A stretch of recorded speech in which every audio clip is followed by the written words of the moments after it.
Ирачките безбедносни сили кои ја водеа офанзивата во Фалуџа на 5 фронта имаа голем напредок како на источните, така и на западните фронтови.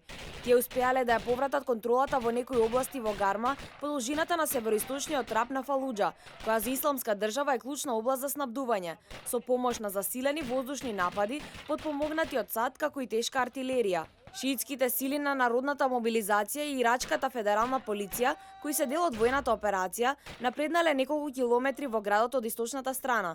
Владините официјални лица изјавија дека во ослободените области специјалните тимови го расчистиле патот од бомби и нагазни мини, како и од снайперисти.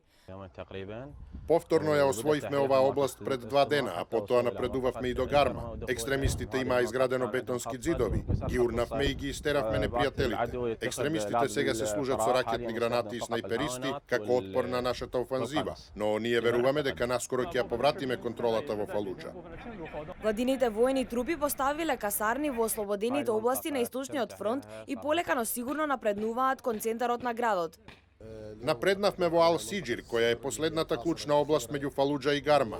Важна е и за нас и за екстремистите. Таму имавме интензивни борби против екстремистите и тие претрпеа огромни загуби. Очекуваме набрзо да ја заземеме и оваа област и со тоа да ја комплетираме операцијата на Северниот фронт. Според официјалните податоци, во Фалуџа се наоѓаат околу 75.000 цивили. Во градот на реката Еуфрат пред почетокот на војната живееле околу 300.000 луѓе. Тој е во рацете на исламистите на ИСИС од почетокот на 2014 и е првиот град кој тие го освоија.